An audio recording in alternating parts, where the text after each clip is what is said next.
Au nom du Père et du Fils et du Saint-Esprit. Amen.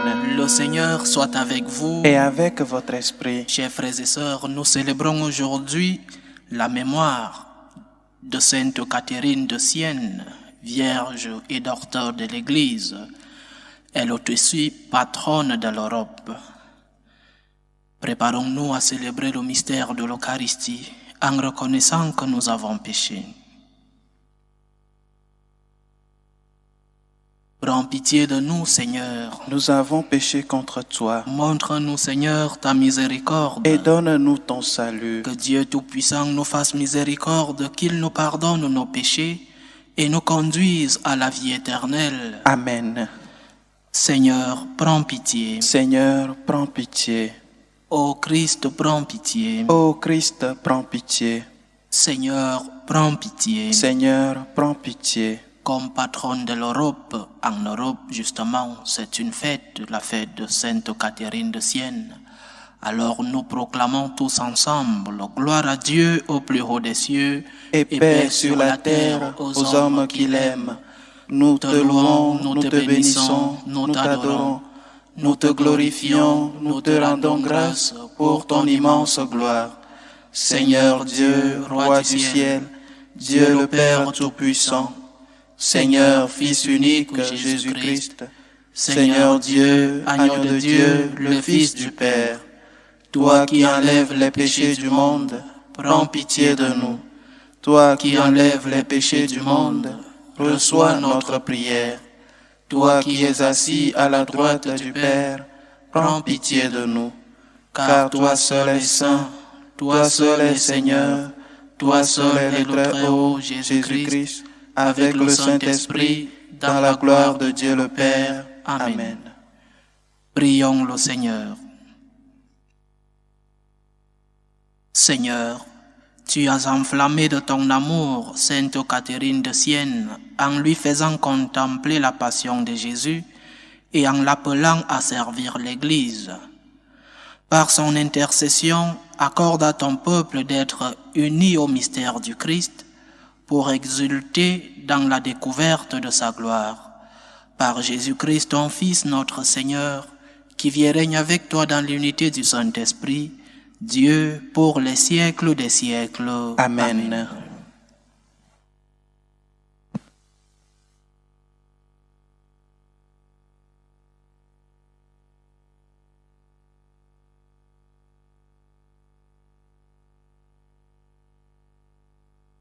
Lecture du livre des Actes des Apôtres. En ces jours-là, l'Église était en paix dans toute la Judée, la Galilée et la Samarie. Elle se construisait et elle marchait dans la crainte du Seigneur. Réconfortée par l'Esprit Saint, elle se multipliait. Or, il arriva que Pierre, parcourant tout le pays, se rendit aussi chez les fidèles qui habitaient Lod.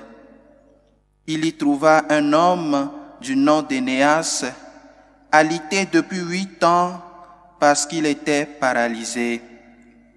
Pierre lui dit, « Énéas, Jésus-Christ te guérit, lève-toi et fais ton lit toi-même. » Et aussitôt, il se leva, alors tous les habitants de Lod et de la plaine de Saron purent le voir, et ils se convertirent en se tournant vers le Seigneur. Il y avait aussi à Jaffa une femme disciple du Seigneur nommée Tabitha, ce qui se traduit Dorcas, c'est-à-dire gazelle. Elle était riche de bonnes œuvres et des aumônes qu'elle faisait. Or, il arriva en ces jours-là qu'elle tomba malade et qu'elle mourut. Après la toilette funèbre, on la déposa dans la chambre haute. Comme Lod est près de Jaffa, les disciples, apprenant que Pierre s'y trouvait, lui envoyèrent 2 hommes avec cet appel. « Viens chez nous sans tarder. » Pierre se mit en route avec eux. À son arrivée, on le fit monter à la chambre haute. Toutes les veuves en larmes s'approchèrent de lui. Elles lui montraient les tuniques et les manteaux confectionnés par Dorcas quand celle-ci était avec elle. Pierre mit tout le monde dehors. Il se mit à genoux et pria. Puis, il se tourna vers le corps et il dit, « Tabitha, lève-toi. » Elle ouvrit les yeux et voyant Pierre, elle se redressa et s'assit. Pierre lui donna la main, la fit lever. Puis, il appela les fidèles et les veuves et la leur présenta vivante. La chose fut connue dans toute la ville de Jaffa et beaucoup crurent au Seigneur. Parole du Seigneur. Nous rendons grâce à Dieu. Comment rendrai-je au Seigneur tout le bien qu'il m'a fait? Comment rendrai-je au Seigneur tout le bien qu'il m'a fait? Comment rendrai-je au Seigneur tout le bien qu'il m'a fait? J'élèverai la coupe du salut, j'invoquerai le nom du Seigneur. Comment rendrai-je au Seigneur tout le bien qu'il m'a fait? Je tiendrai mes promesses au Seigneur, oui, devant tout son peuple. Il en coûte au Seigneur de voir mourir les siens. Comment rendrai-je au Seigneur tout le bien qu'il m'a fait? Ne suis-je pas, Seigneur, ton serviteur, moi dont tu brisas les chaînes? Je t'offrirai le sacrifice d'action de grâce, j'invoquerai le nom du Seigneur. Comment rendrai-je au Seigneur tout le bien qu'il m'a fait? Alléluia, Alléluia. Alléluia, Alléluia. Tes paroles, Seigneur, sont esprit et elles sont vie. Tu as les paroles de la vie éternelle. Alléluia, Alléluia.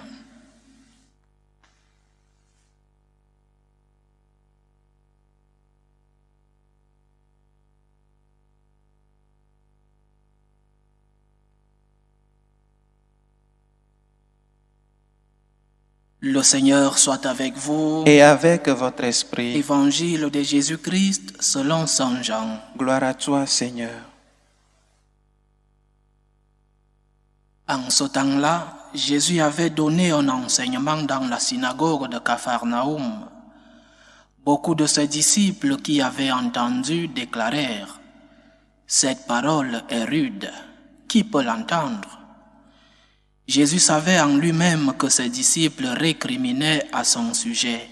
Il leur dit « Cela vous scandalise ? Et quand vous verrez le Fils de l'homme monter là où il était auparavant, c'est l'esprit qui fait vivre, la chair n'est capable de rien. Les paroles que je vous ai dites sont esprit et elles sont vie. Mais il y en a parmi vous qui ne croient pas. » Jésus savait en effet, depuis le commencement, quels étaient ceux qui ne croyaient pas et qui était celui qui le livrerait. Il ajouta, « Voilà pourquoi je vous ai dit que personne ne peut venir à moi si cela ne lui est pas donné par le Père. » À partir de ce moment, beaucoup de ses disciples s'en retournèrent et cessèrent de l'accompagner. Alors Jésus dit aux 12, « Vous voulez-vous partir vous aussi ?» Simon-Pierre lui dit, « Seigneur, à qui irions-nous? Tu as les paroles de la vie éternelle. Quant à nous, nous croyons et nous savons que tu es le Saint de Dieu. » Acclamons la parole de Dieu. Louange à toi, Seigneur Jésus. L'Église vit de l'Eucharistie. C'est la phrase introductive de la lettre encyclique Ecclesiae Eucharistia du pape Jean-Paul II.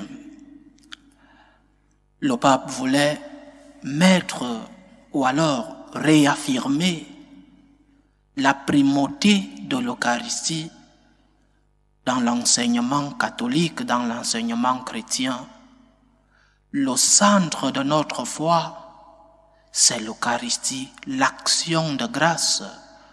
Ceci est mon corps, ceci est mon sang. Mais l'Eucharistie a toujours été, depuis notre Seigneur, objet de rejet, objet de crise, objet de malentendu, objet de retournement. Le discours du pain de la vie finit avec cette surprise, le rejet de l'enseignement. L'Évangile dit que certains de ses disciples disaient que les paroles du Seigneur sur l'Eucharistie sont rudes, que ces paroles, personne ne pouvait les entendre parce que le Seigneur disait qu'il était le pain de la vie, parce que le Seigneur parlait de sa chair qui devait être mangée pour recevoir la vie, de son sang qui devait être bu pour recevoir la vie éternelle. Qui peut entendre ces paroles? Elles sont si rudes. D'où le rejet. Et dans l'histoire, l'Eucharistie a toujours conduit à des divisions dans notre Église, je répète, depuis notre Seigneur. Et avec l'histoire de l'Église, beaucoup de conciles ont été appelés, ont été organisés pour parler justement de la division qui sévissait dans l'Église à cause de l'Eucharistie. Pensons par exemple au Concile de Trente. L'Eucharistie a toujours été sujet de division parmi les propres disciples du Christ. Et aujourd'hui, nous le voyons très clairement dans l'Église et dans l'Évangile d'aujourd'hui. Qui peut entendre ces paroles, disent certains de ses disciples? Qui peut croire que ce morceau de pain est le corps du Christ, le Christ lui-même en personne? Qui peut croire que ces quelques gouttes de vin sont le sang du Christ? Qui peut croire que le Christ est réellement et sacramentellement présent dans ce bout de pain? Objet de scandale, objet de rejet, objet de crise. Et nous le voyons, la plupart des crises dans notre Église ont toujours pour centre l'Eucharistie, bien qu'il y ait des conséquences et que parfois nous ne voyons que les conséquences. Mais le fond de la majeure partie des crises dans notre Église vient de l'Eucharistie. Beaucoup de divisions autour du thème de l'Eucharistie. Le thème de l'Eucharistie a toujours été objet de crise. Et le Seigneur, aujourd'hui, nous le fait voir très clairement. Beaucoup de ses disciples s'en retournèrent et cessèrent de l'accompagner. Beaucoup dans l'Église s'éloignent du Christ, pas pour l'Eucharistie, mais pour les conditions que le Christ met, que l'Église transmet pour recevoir l'Eucharistie. Tant que le Christ fait des miracles, nous sommes avec lui. Tant qu'il guérit les maladies, tant qu'il nous donne à manger gratuitement, nous sommes avec lui. Mais quand il met les conditions pour le recevoir, pas pour recevoir un morceau de pain, mais pour le recevoir lui, nous nous éloignons de lui. Qui peut suivre ses paroles? Qui peut entendre? Ce message est rude, disons-nous, quand nous nous éloignons de Dieu. L'Église s'est inventé ces choses. Voici l'Évangile. Ce n'est pas une question inventée par la hiérarchie de l'Église. C'est ce que le Christ a enseigné. Le Christ a donné des conditions pour recevoir l'Eucharistie. Et ces conditions doivent être appliquées. Si tu veux recevoir le Christ, tu dois être en état de grâce. Tu dois être en communion avec lui. Tu dois suivre les conditions que le Christ lui-même nous a laissées pour le recevoir. Je répète, ce n'est pas un morceau de pain. L'Église vit de l'Eucharistie. Et tant que notre Église va chercher à vivre pour des actions sociales, tant que notre Église va chercher à vivre de ce que nous récoltons ou alors de ce que nous transmettons des actions sociales. Tant que notre Église ne va que parler de l'écologie, ce n'est pas l'Église du Christ. L'Église du Christ est centrée sur l'Eucharistie. Et nous qui avons la responsabilité de transmettre cet enseignement, cette primauté de l'Eucharistie dans notre foi, nous devons enseigner le peuple de Dieu. Le centre de notre foi, c'est le corps et le sang du Christ. Et les crises que nous voyons dans notre Église découlent des conséquences de l'Eucharistie, des crises de l'éloignement, parce que nous voulons nous cacher derrière nos petits doigts. Alors nous parlons de la bénédiction des couples homosexuels, nous parlons des divorcés qui se remarient, nous parlons des choses alors que le fond des crises dans notre Église, l'Eucharistie. Le Christ nous a laissé des conditions pour la recevoir. Et il n'a pas bougé son petit doigt quand certains de ses disciples cessèrent de l'accompagner. Est-ce que le Christ a reconsidéré ses paroles? Il aurait pu dire, revenez chers amis, je me suis trompé, ou alors je ne voulais pas dire cela. Non, au contraire, il est resté figé sur la vérité. Et il a réaffirmé ce centre, il a réaffirmé cette primauté de l'Eucharistie par une question, la question qu'il nous pose à nous tous, qui voulons le suivre, la question qu'il pose à tous ceux-là qui avons une relation particulière avec lui. Il pose cette question aux 12 apôtres. Il dit, voulez-vous partir, vous aussi? Et cette question doit être personnelle. Cette question doit toucher chacun d'entre nous. Toi aussi, veux-tu t'éloigner du Christ parce qu'il parle de son corps et de son sang? Toi aussi, veux-tu t'éloigner du Christ parce qu'il pose des conditions pour le recevoir? Toi aussi, veux-tu t'éloigner du Christ parce que tel évêque, telle conférence épiscopale, tel synode s'est assis et dit que le Christ doit être actualisé? Toi aussi, veux-tu t'éloigner du Seigneur? Une question qui réaffirme le centre de notre foi. Une manière de nous dire, oui, les portes sont ouvertes. Vous pouvez vous en aller, je ne retiens personne. Jésus n'est pas tombé dans la tentation de faire un rabais dans son message. Jésus n'est pas tombé dans la tentation de dire, nous sommes restés si peu, il faut ouvrir la porte à ceux qui sont partis, quitte à faire un rabais dans notre message. Notre Seigneur est resté fidèle au message révélé par le Père. Jésus nous enseigne donc que la prédication de la parole, dans cette prédication, il y a une exigence, l'exigence d'embrasser la croix, l'exigence de savoir qu'on peut être une minorité dans la vérité. Parce que dans notre société aujourd'hui, avec la démocratie, la vérité est devenue quelque chose comme une élection. La majorité dit la vérité. Non, monsieur. On peut être dans la vérité et être minoritaire. C'est ce dont nous enseigne le Seigneur aujourd'hui.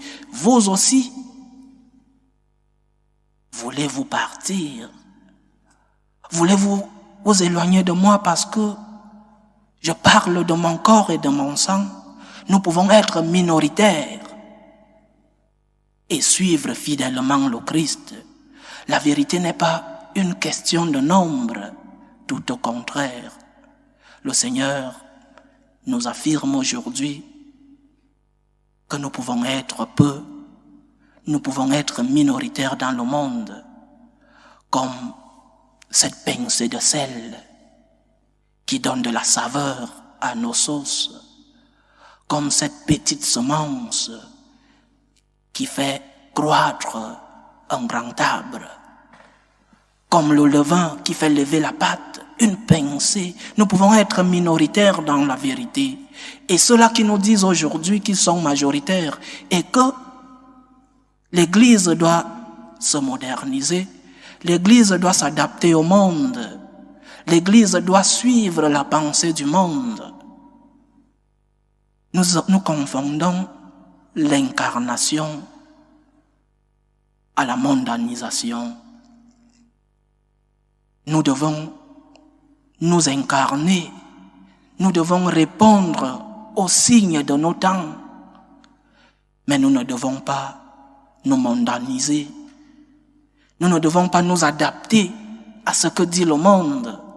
Nous ne devons pas nous adapter à ce que dit le nombre. Nous devons nous adapter à ce que dit le Christ et transmettre ce message malgré la minorité que nous puissions être. Nous ne devons pas assumer la mentalité du monde. Nous devons assumer la mentalité de Jésus-Christ. Voulez-vous partir, vous aussi? Veux-tu partir, toi aussi? L'Eucharistie te cause tel scandale. L'Eucharistie est tel un objet de crise pour toi parce que le Seigneur a posé des conditions pour que tu la reçoives. Le Seigneur ne fera pas marche arrière. L'Église ne fera pas marche arrière. Il est resté fidèle. Il a été disposé à rester seul. Mais Pierre lui pose une question que nous tous, comme réponse à la question qu'il nous a posée, Jésus qui te demande, veux-tu partir toi aussi? Et Pierre nous donne un exemple de réponse. Pierre dit, Seigneur, à qui irions-nous? Et nous pouvons poser cette question quand le Christ est le centre de notre vie. Seigneur, à qui irai-je? Seigneur, tu es le centre de ma vie. Seigneur, tu es mon sauveur. Seigneur, tu m'as toujours consolé. Tu as toujours été avec moi dans des moments difficiles. Seigneur, je t'aime. À qui irai-je? Tu as les paroles de la vie éternelle. C'est la conclusion du discours du pain de la vie. Une conclusion triste, une conclusion de rejet. L'Eucharistie, source de rejet. L'Eucharistie, source de crise. Mais l'Eucharistie est pour nous source de salut éternel. Que le Seigneur nous aide à être des amoureux de l'Eucharistie. Que le Seigneur nous aide à être des actions de grâce vivantes. Que le Seigneur nous aide à ne pas le rejeter, qu'il nous donne la grâce de pouvoir dire avec Pierre, Seigneur, à qui irions-nous? Tu as les paroles de la vie éternelle. Loué soit Jésus-Christ. À jamais.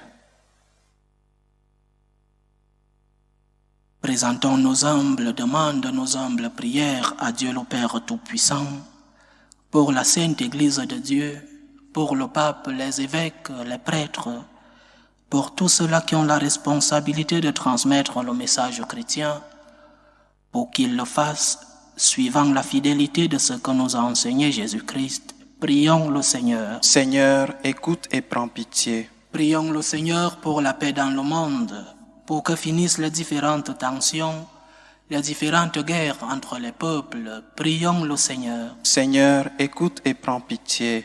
Prions le Seigneur pour les vocations dans la vie religieuse, dans la vie sacerdotale, pour que le Seigneur, qui est le maître de la moisson, puisse envoyer des ouvriers dans sa vigne. Prions le Seigneur. Seigneur, écoute et prends pitié.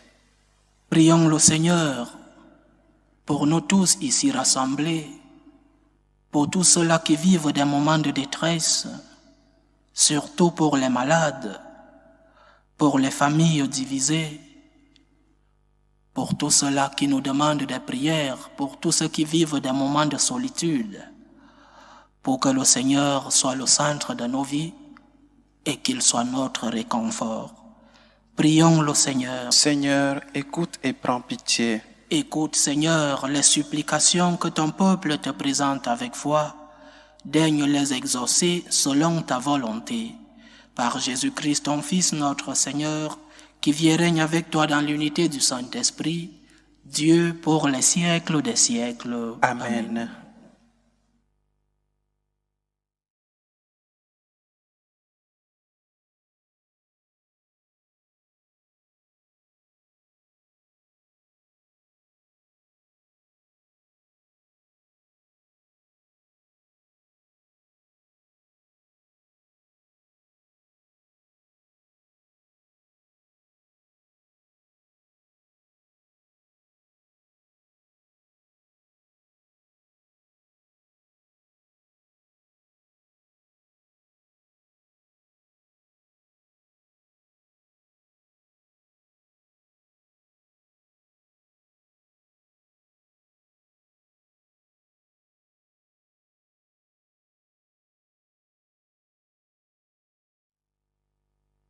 Tu es béni, Seigneur Dieu de l'univers. Nous avons reçu de ta bonté le pain que nous te présentons, fruit de la terre et du travail des hommes.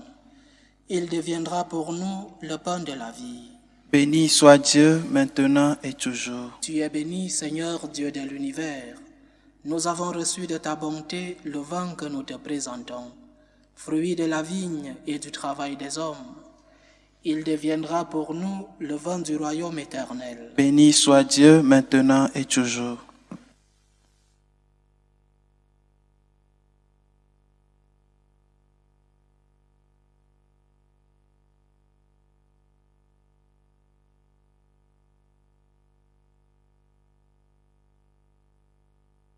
Prions ensemble, chers frères et sœurs, au moment d'offrir le sacrifice de toute l'Église. Pour la gloire de Dieu et le salut du monde. Accueille, Seigneur, le sacrifice du salut que nous présentons en la fête de Sainte Catherine. Instruits par ses conseils, nous pourrons te rendre grâce, Dieu véritable, avec plus de ferveur. Par Jésus-Christ, ton Fils, notre Seigneur, qui vit et règne avec toi dans l'unité du Saint-Esprit, Dieu pour les siècles des siècles. Amen. Le Seigneur soit avec vous. Et avec votre esprit, Élevons notre cœur. nous le tournons vers le Seigneur. Rendons grâce au Seigneur notre Dieu. Cela est juste et bon. Vraiment, il est juste et bon, pour ta gloire et notre salut, de t'offrir notre action de grâce toujours et en tout lieu, à toi, Père très saint, Seigneur, Dieu éternel et tout-puissant. Nous célébrons les prévenances de ton amour pour tant d'hommes et de femmes parvenus à la sainteté en se donnant au Christ à cause du royaume des cieux. Par ce mystère d'alliance, tu veux que notre condition humaine retrouve sa splendeur première et que dès ici-bas, nous ayons un avant-goût des biens que tu nous donneras dans le monde à venir. C'est pourquoi, avec les saints et tous les anges, nous te louons et sans fin, nous proclamons. Saint, Saint, Saint, le Seigneur Dieu de l'univers, le ciel et la terre sont remplis de ta gloire. Hosanna au plus haut des cieux. Béni soit celui qui vient au nom du Seigneur. Hosanna au plus haut des cieux. Toi qui es vraiment saint, toi qui es la source de toute sainteté, Seigneur, nous te prions. Sanctifie ces offrandes en répandant sur elles ton esprit, qu'elles deviennent pour nous le corps et le sang de Jésus le Christ, notre Seigneur. Au moment d'être livré et d'entrer librement dans sa passion, il prit le pain. Il rendit grâce, il le rompit et le donna à ses disciples en disant: Prenez et mangez-en tous, ceci est mon corps livré pour vous.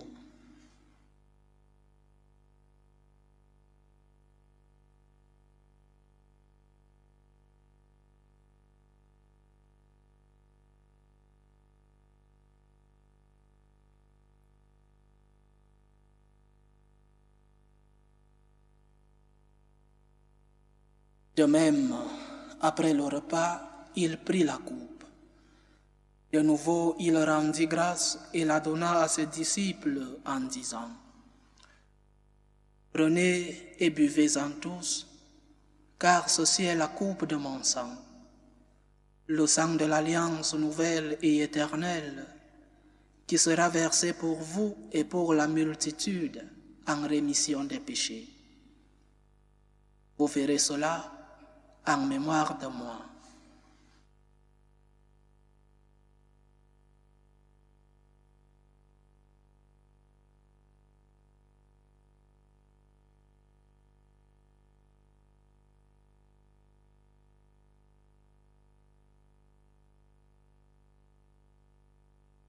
Il est grand le mystère de la foi. Nous annonçons ta mort, Seigneur Jésus. Nous proclamons ta résurrection. Nous attendons ta venue dans la gloire. En faisant ainsi mémoire de la mort et de la résurrection de ton Fils, nous t'offrons, Seigneur, le pain de la vie et la coupe du salut, et nous te rendons grâce, car tu nous as estimés dignes de nous tenir devant toi pour te servir.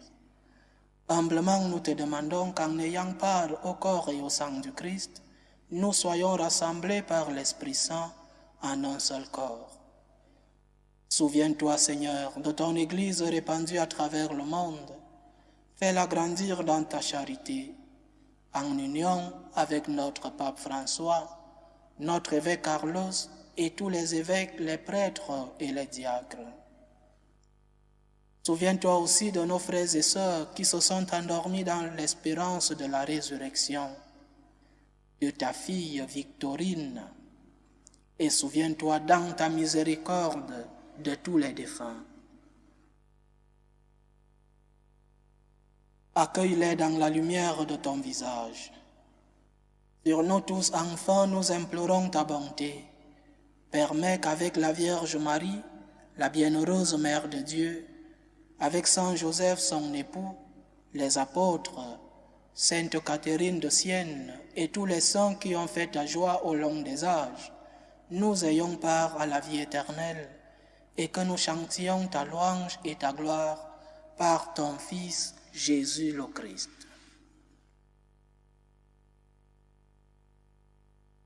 Par lui, avec lui et en lui, à toi Dieu le Père Tout-Puissant, dans l'unité du Saint-Esprit, tout honneur et toute gloire pour les siècles des siècles. Amen. Comme nous l'avons appris du Sauveur et selon son commandement, nous osons dire, Notre Père qui es aux cieux, que ton nom soit sanctifié, que ton règne vienne, que ta volonté soit faite sur la terre comme au ciel. Donne-nous aujourd'hui notre pain de ce jour. Pardonne-nous nos offenses, comme nous pardonnons aussi à ceux qui nous ont offensés, et ne nous laisse pas entrer en tentation, mais délivre-nous du mal. Délivre-nous de tout mal, Seigneur, et donne la paix à notre temps. Soutenus par ta miséricorde, nous serons libérés de tout péché, à l'abri de toute épreuve. Nous qui attendons que se réalise cette bienheureuse espérance, l'avènement de Jésus-Christ, notre Sauveur. Car c'est à toi qu'appartiennent le règne, la puissance et la gloire pour les siècles des siècles. Seigneur Jésus-Christ, tu as dit à tes apôtres, « Je vous laisse la paix, je vous donne ma paix. » Ne regarde pas nos péchés, mais la foi de ton Église. Pour que ta volonté s'accomplisse, donne-lui toujours cette paix et conduis-la vers l'unité parfaite. Toi qui vis et règnes pour les siècles des siècles. Amen. Que la paix du Seigneur soit toujours avec vous. Et avec votre esprit. Dans la charité du Christ, donnez-vous la paix.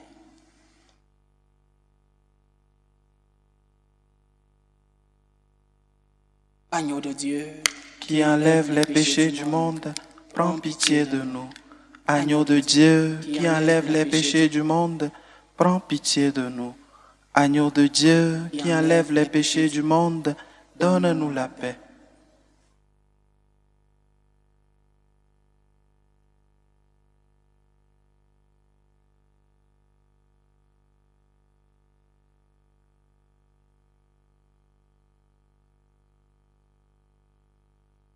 Voici l'agneau de Dieu.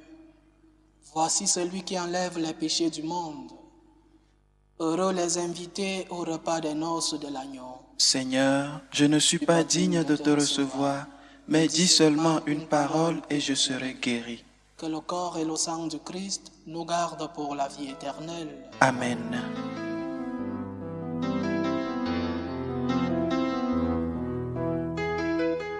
Communion spirituelle. Mon Jésus, je crois en votre présence dans le très saint sacrement. Je vous aime plus que toute chose et je désire que vous veniez dans mon âme. Je ne puis maintenant vous recevoir sacramentellement dans mon cœur. Venez-y au moins spirituellement.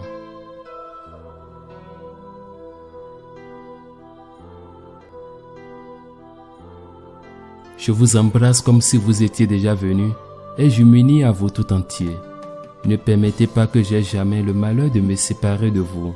Amen.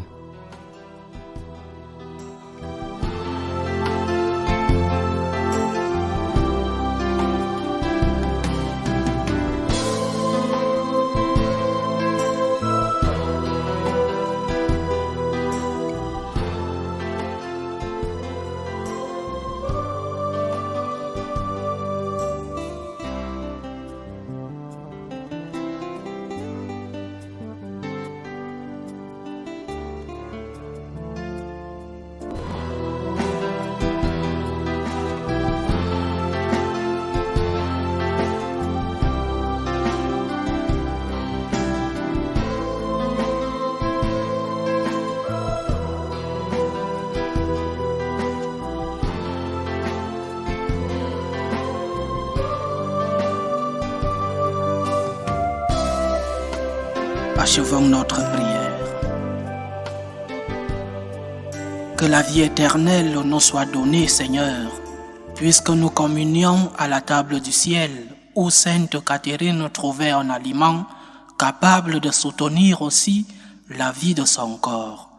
Par Jésus-Christ, ton Fils, notre Seigneur, qui vit et règne avec toi dans l'unité du Saint-Esprit, Dieu pour les siècles des siècles. Amen. Le Seigneur soit avec vous. Et avec votre esprit. Que Dieu Tout-Puissant vous bénisse, le Père, le Fils et le Saint-Esprit. Amen. Allez dans la paix du Christ. Nous rendons grâce à Dieu. Salut, ô Reine, Mère de miséricorde, notre vie, notre douceur, notre espérance, salut.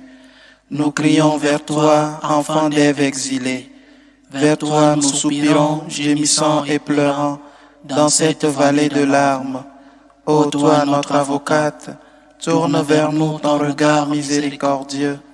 Et après cet exil, montre-nous Jésus, le fruit béni de tes entrailles.